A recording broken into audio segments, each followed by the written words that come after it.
Ça a soulevé de nombreuses questions. Alors, je vais les prendre dans l'ordre du chat pour commencer, avec une première question de Julie Poncin. Est-ce que le background théorique de toutes ces questions de robots communicants a pour origine les questions initiées en philosophie de l'esprit dans les années 80 avec l'argument de la chambre chinoise de Searle? Julie, je ne sais pas si vous voulez prendre la parole, mais en tout cas, si vous voulez commencer à répondre, Jean ou Alexei ou Emmanuel, allez. Ouais, je ne sais pas si tout le monde connaît tous ces débats, mais ouais. Bon, la réponse en un mot, c'est oui. C'est-à-dire la cybernétique et les sciences cognitives se développent, vous le savez, depuis bientôt 60 ans, même peut-être un peu plus. Et la génération de la parole a toujours été à l'ordre du jour. Donc, des systèmes qui s'appelaient même pas tout à fait au début systèmes d'intelligence artificielle, et ensuite dans les années 60, avec les premiers chatbots, etc., etc. Et en parallèle, les sciences cognitives, computationnelles, connexionnistes, toutes sortes de modèles, se sont toujours intéressés à ces questions. Est-ce que un calcul purement symbolique peut couvrir l'ensemble de ce qu'est une langue, c'est-à-dire est-ce qu'il y a quelque chose comme la signification qui échappe à du calcul parlé de nombres. Et ça, c'est pour ça que d'ailleurs, une partie de mon livre s'appelait Le nombre, c'est fait verbe. Est-ce qu'il y a quelque chose qui échappe ou pas? Et ce sont des grandes questions. Bon, alors, il n'y a pas que Searle, il y en a plein d'autres qui ont écrit de choses formidables là-dessus, Fodor, etc. Donc, la réponse, c'est oui. L'histoire des sciences cognitives, l'histoire de la cybernétique sont tout à fait pertinentes pour penser ce qui se passe. Très bien. Alors, nous avons une autre question de Yara Zirba qui nous dit « Je suis étudiante en journalisme, je me demande sur l'ampleur de la génération des textes dans les rédactions de radio. Quel impact la génération automatique des textes peut-elle avoir ?» Alors, je pense que la question est plus sur à quel point c'est utilisé aujourd'hui, à votre connaissance. J'en passe, okay. Alexei aussi. Pour les radios, je ne sais pas.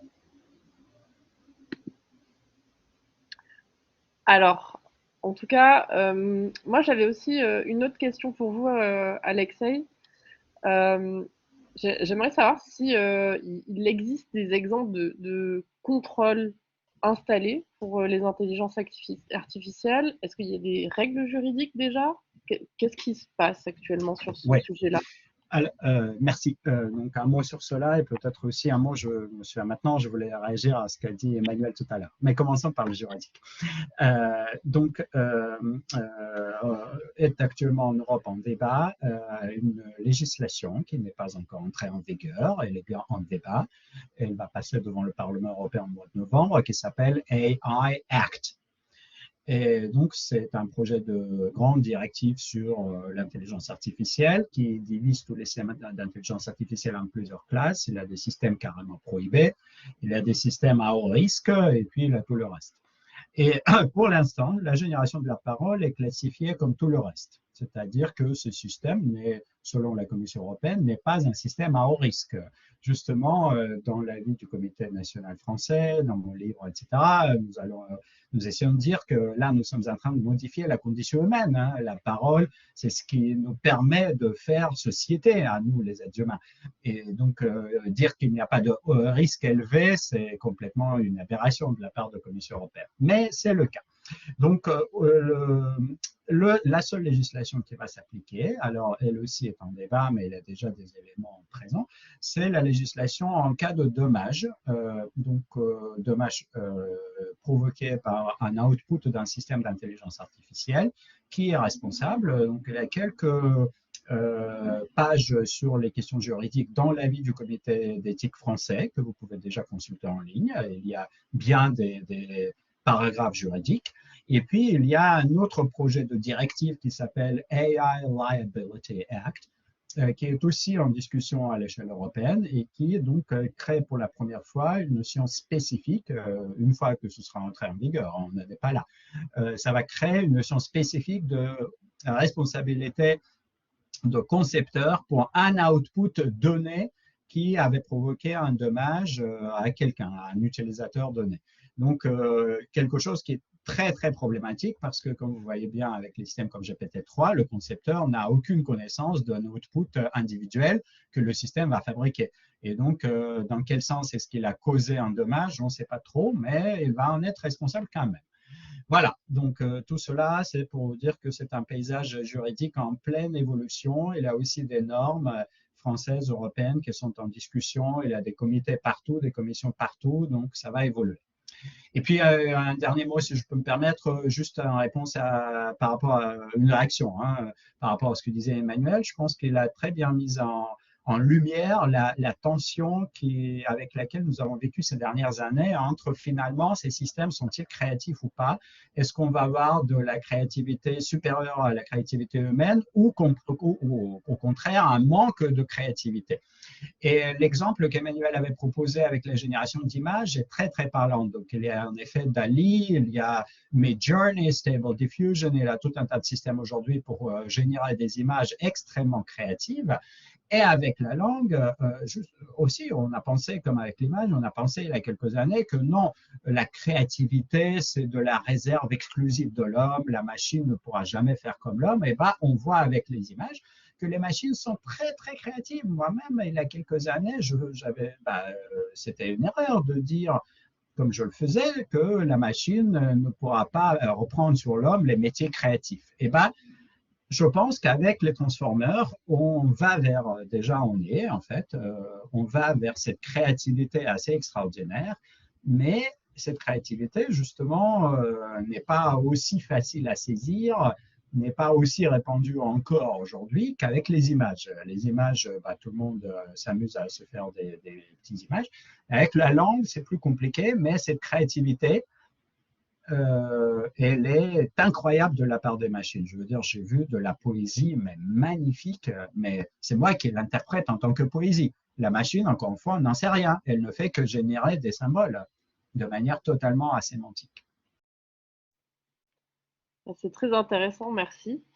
Alors ensuite, on a une réaction qui m'amène à dire que, en fait, certaines des fonctions assurées par les intelligences artificielles sont quand même bien pratiques. Et vraiment, Emmanuel, je vous rejoins sur le fait que se relire, non seulement c'est une clé, mais en plus, c'est peut-être plus efficace avec une intelligence artificielle. Et Sophie Ducreux nous partage cette petite réflexion. Cette nouvelle stratégie de créer plus de contenu pour être mieux référencé a le mérite de ne pas appauvrir la langue, le texte, la réflexion, mais densifie encore et toujours plus la production de contenu, avec la question de la pollution environnementale qui va avec. Alors, on traitera la question de la communication et l'écologie dans une prochaine séance. Mais néanmoins, moi, je trouve que ça pose la question de l'intelligence artificielle, pourquoi pas, mais surtout pour qu'est-ce qu'on décide de lui confier et quels sont les critères qui guident ce choix-là. Parce que si c'est seulement des critères financiers, effectivement, ça peut poser question. Si c'est des critères très très pratiques, je pense que ça peut être utile. Sur le site internet de la BNF, on a plusieurs dizaines de milliers de pages. Il est impossible pour l'équipe en place de vérifier les liens morts au quotidien sans une aide logicielle. C'est pas possible en fait. Et c'est pourtant un des critères majeurs pour le référencement, pour le bon fonctionnement d'un site. Voilà. Mais voilà, je voulais savoir si vous aviez un peu des réactions par rapport à ça. Moi, pour ma part, j'en étais, en fait, alors, je voulais, Jean, navré, mais après avoir vérifié, il n'y a plus d'élections législatives en 2015, et c'était bien des élections départementales pour lesquelles le monde avait utilisé une intelligence artificielle de production de texte. Mais pour les dernières législatives, le Aussi principe a été également fait par Silas. Voilà. D'accord, merci. Il y a une agence immobilière avait utilisé un équivalent à peu près similaire pour produire des annonces immobilières. Et, et en fait, il y avait vraiment cette idée d'utiliser l'intelligence artificielle pour écrire des textes à faible valeur ajoutée, entre guillemets, qui sont redondants à écrire et qui sont un peu embêtants et surtout qui n'ont pas de vraie valeur ajoutée. Pour une agence immobilière, avoir des annonces remplies, ça permet d'aider les éventuels acquéreurs à trouver l'annonce, à trouver le bien. Mais on n'achète pas un bien sur une description. On l'achète après l'avoir visité, après s'être projeté à l'intérieur, etc. Donc il y avait vraiment un usage qui était dédié à des textes à faible valeur ajoutée qui sont nécessaires, mais qui en réalité, si on pouvait se passer de les écrire et disons donner, ou plutôt réserver la capacité d'attention, de concentration du rédacteur à une tâche, on souhaiterait que ce soit une autre tâche, une tâche qui nécessite un peu plus de réflexion que d'aligner des mots-clés, d'aligner un nombre de mètres carrés, etc. Donc, pour le coup, en effet, pour des tâches à faible valeur ajoutée, ça avait du sens, aussi bien en termes de travail, de vision qu'on peut avoir du travail, mais aussi en termes financiers, parce que le calcul, en fait, montrait que c'était plus intéressant à partir, je crois, de 55 annonces d'utiliser une intelligence artificielle plutôt que de quelqu'un payé au SMIC, je crois. Donc, il y avait ce double intérêt pour des textes très précis ici, donc des textes à faible valeur ajoutée. Et ce qui est intéressant là-dedans, et après je vais prendre les autres questions, mais ce qui est intéressant là-dedans, c'est que la faible valeur ajoutée, elle est vraiment décidée par rapport à des critères financiers. Moi, je pense qu'il y a des tâches que je fais qui sont à très faible valeur ajoutée, à savoir recadrer certaines images, mais elles ont pour moi une fonction méditative en quelque sorte qui est très importante. Et ça, c'est ce qui est assez inquiétant, c'est comment est-ce qu'on va décider quelles tâches on délègue ou pas aux machines. Après, on a d'autres questions. Donc, nous avons Didier Le Gorec. Alors ça, c'est une question qui est très amusante. Pourrait-on imaginer que les publics ciblés par une communication éditoriale puissent exiger, pour des raisons éthiques, de savoir si le contenu qui leur est adressé est élaboré par un robot ou non? Et c'est très amusant parce qu'aujourd'hui, on a cette fonction sur les images qui sont retouchées, par exemple. On a cette fonction sur les contenus qui sont sponsorisés ou financés par des marques. Donc c'est vrai que cette question, elle est très, très, très intéressante. Si je peux prendre la parole un instant sur ce sujet, il y a la réponse d'Alexei Greenbaum dans le chat. Je ne sais pas si Alexei, tu es encore parmi nous. Oui, je suis encore là pendant 7 minutes ou 8 minutes. Oui, merci Didier Le Gorec pour cette question. Vous avez vu très juste. Et avec un de mes postdocs, nous venons d'écrire un petit article justement pour proposer qu'il y ait un chiffre intégré au texte, mais un chiffre qui ne va pas perturber la lecture du texte, donc qui ne sera pas visible tout de suite, mais quand même détectable assez facilement. Et je m'inspire ici d'un exemple qui marche à l'envers, c'est-à-dire, vous savez que dans les années 80, vous savez peut-être que dans les années 80-90, il y a eu toute une controverse sur la présence dans le texte biblique en hébreu de codes cachés. Alors, est-ce qu'il y a des lettres à distance égale qui signifient quelque chose? Donc, il y a eu tout un tas d'analyses, quelques articles écrits par des matheux, par des statisticiens qui démontrent que non, il n'y a pas du tout de chiffres avec des lettres équidistantes, avec des séquences équidistantes de lettres dans le texte biblique. Alors, nous proposons de les inclure, contrairement au texte biblique, donc, de les inclure dans les textes générés par les machines. Pourquoi? Pour que ces textes puissent être, si besoin, identifiés comme tels. Donc, par exemple, tous les 239 caractères et la lettre A qui apparaît, où il y a le nom du fabricant qui est chiffré, donc les lettres sont espacées de 60 caractères ou n'importe quel type de chiffre de ce type-là. C'est très facile pour un transformer de se plier à ce genre de règles. Et donc, pour quelqu'un qui veut vraiment savoir quelle est l'origine du texte, il pourrait justement faire cette analyse et donc prouver que ce texte a été fait par une machine et pas par un être humain. En fait, moi, ma question, c'est de savoir pourquoi est-ce que, en fait, qu'est-ce qui se cache derrière cette question? Pourquoi est-ce que, pour des raisons éthiques, on annoncerait qu'un contenu a été fait par un robot ou non? Alors moi, enfin, il faut interroger les présupposés de cette question. Peut-être que c'est tout simplement parce que quand on paye une entreprise de rédaction, on se dit qu'on paye quelqu'un qui va rédiger du contenu de manière très spécifique pour nous, et que peut-être le fait qu'il n'y ait personne, mais un robot qui tourne et qui peut produire ses contenus dans un temps record, alors que quelqu'un qui va travailler va prendre peut-être plusieurs semaines pour rédiger ses contenus, c'est peut-être un critère de savoir qui travaille. Et puis un autre critère, peut-être, on a testé avec un collègue il y a peu de temps OpenAI, qui est un logiciel qui permet très facilement de demander n'importe quel type de texte. Et on peut lui demander en toutes lettres, on peut lui dire rédige-moi un texte sur les inégalités de santé au Rwanda.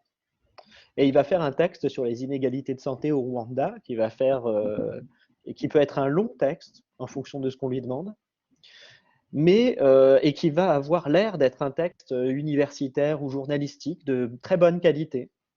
Simplement, toutes les informations qui sont dans le texte sont fausses. Donc en gros, c'est un très bon texte journalistique entièrement faux. Et donc il y a cette dimension-là aussi, finalement, qui vérifie les informations qui sont dans le texte.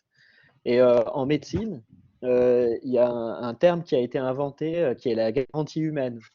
Et finalement, peut-être ça c'est la deuxième possibilité, la deuxième raison possible en tout cas de cette question, c'est est-ce qu'il y a une garantie humaine qui vérifie les informations qui sont diffusées par ces intelligences artificielles de production de texte? Avec tout mon respect pour David Gruson qui a inventé ce terme de garantie humaine, il ne marche pas du tout et c'est vraiment pas comme ça que la Commission européenne va légiférer, mais c'est une parenthèse. En fait, tu as raison. Il y a deux types de raisons pourquoi il faut maintenir cette distinction, ou il faudrait le faire. Je ne veux pas vous refaire tout l'argumentaire de mon article, mais il y a des raisons de type très pragmatique. Par exemple, voilà, pour savoir comment, dans le monde de travail, est-ce que la personne a bien fait son boulot, est-ce qu'un élève a bien écrit sa dissertation ou est-ce que c'est un système qui a écrit à sa place.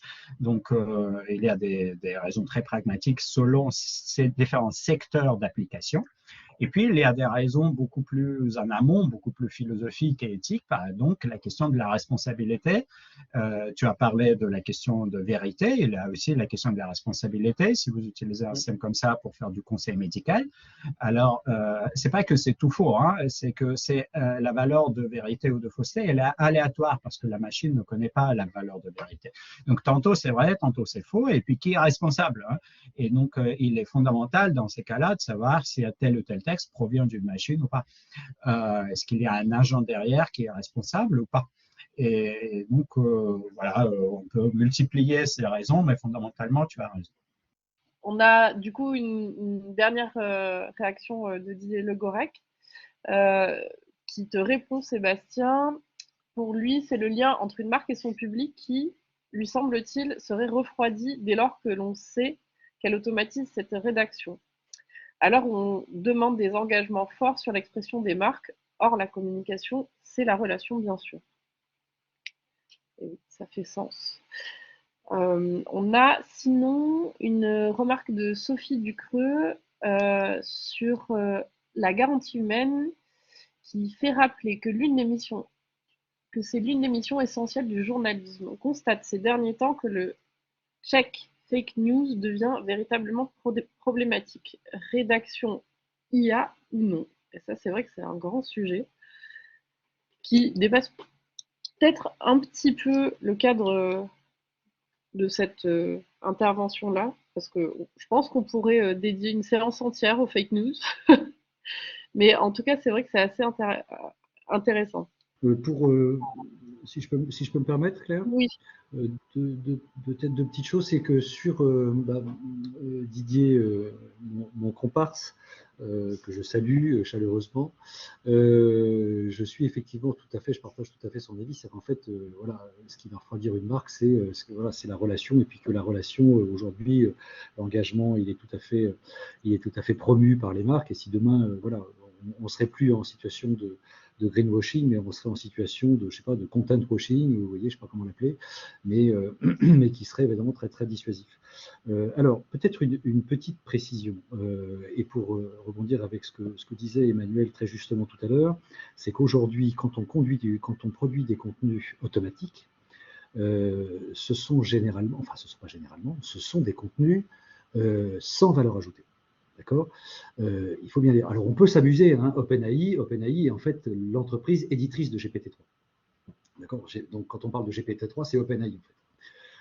Et donc, on peut s'amuser, ça fait beaucoup parler autour de la table au coin du feu. Et voilà. Mais concrètement, aujourd'hui, c'est utilisé surtout pour caricaturer, effectivement, des annonces immobilières, des résultats de matchs de tennis, de foot ou des élections législatives et municipales et même départementales.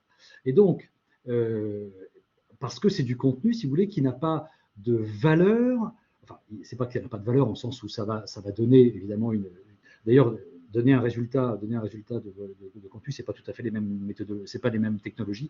Il y en a une en fait il y a un apprentissage à partir de l'interprétation des données qui sont disponibles, et l'autre c'est l'utilisation des transformers pour générer du texte qui a été vectorisé.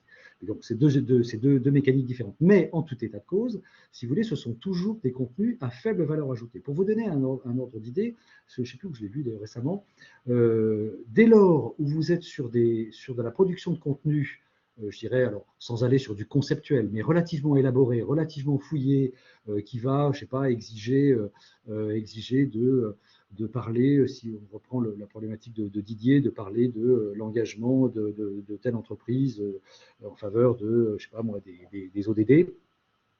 Ce qui a été remarqué, je crois que c'est une étude qui a été publiée par Stanford, justement sur GPT-3, pour des textes conceptuels, dans 58% des cas, l'IA dit faux. D'accord ? Et quand vous le faites produire par un individu, vous, moi, nous tous, dans 94% des cas, c'est vrai. D'accord ? Donc, vous voyez, il y a quand même une marge. Donc aujourd'hui, alors, qu'est-ce qu'il en sera ? Donc, Alexei nous a quittés, mais qu'est-ce qu'il en sera dans 2 ans, dans 3 ans, dans 5 ans ? Je ne saurais le dire. Aujourd'hui, voilà, dire que vous allez faire une dissertation philosophique avec GPT-3, c'est juste pas vrai. Ce sera vrai syntaxiquement, mais ce sera faux parce que vous aurez des absurdités sémantiques. D'accord ?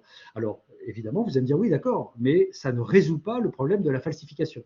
Je suis d'accord. C'est en fait, quel est l'œil qui va porter son regard sur l'étrangeté sémantique d'un texte qui, à l'évidence, a été produit automatiquement. Là, je n'ai pas de réponse. Hein. Et d'ailleurs, la solution proposée d'ailleurs par Alexei me paraît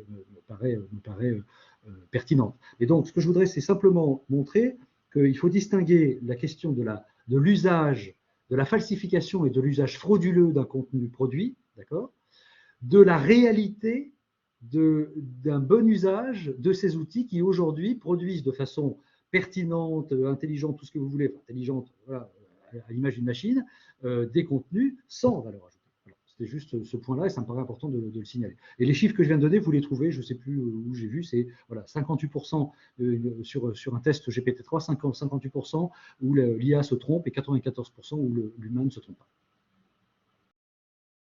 Se trompe pas, vous voyez ce que je veux dire, où c'est effectivement cohérent, dense et que ça a du sens. Quoi. Oui, merci, c'est vraiment très, très intéressant. J'avais une question pour Alexei, mais peut-être que vous saurez répondre. Moi, je me demandais comment est-ce qu'on sait aujourd'hui que les textes produits par les IA sont uniques? Comment est-ce que c'est possible de savoir ça? C'est-à-dire unique, vous voulez dire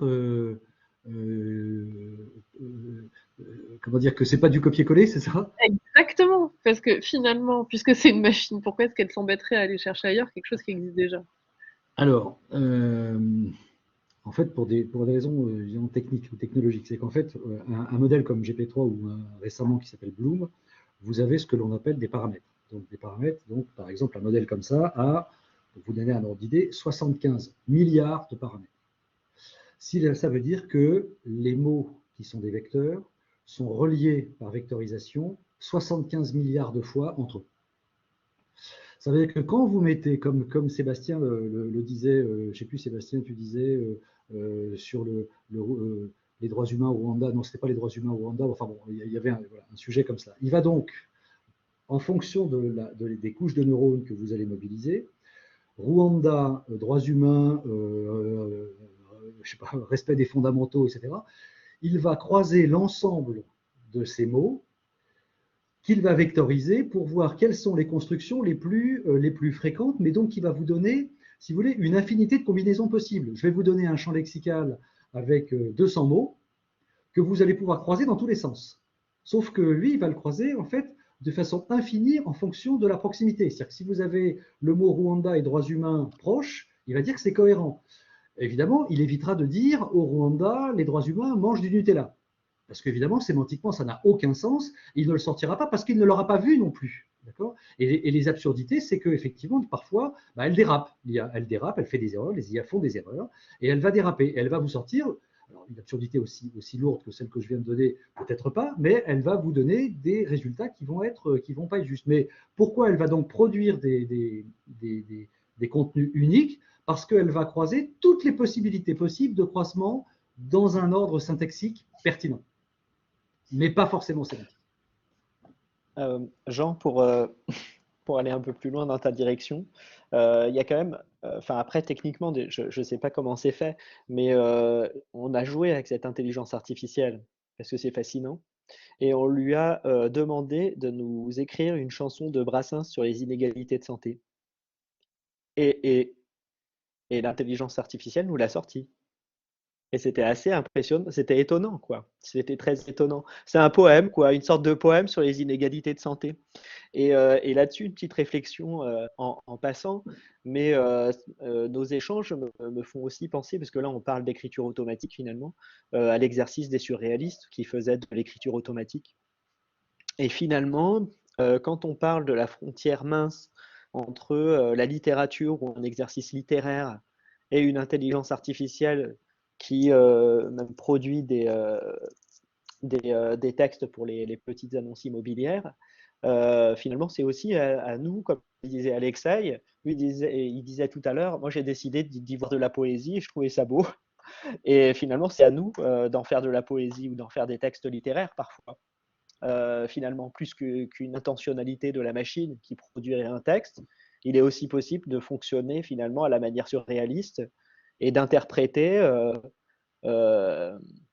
une écriture automatique. Et après, à savoir s'il y a un inconscient de la machine, je ne pense pas, mais donc peut-être qu'il y a peut-être que c'est moins lourd de signification que quand c'est un être humain qui le fait, mais ça reste une démarche qui peut être assez intéressante.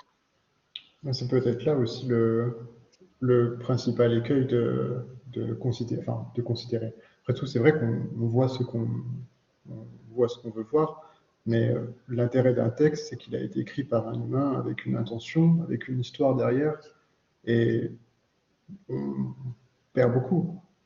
Et par exemple, si a été utilisé lugubre plutôt que funèbre, il y a peut-être autre chose que simplement un dictionnaire de synonymes. C'est peut-être après une vision un peu romantique de l'écriture, mais Non, il y non, a...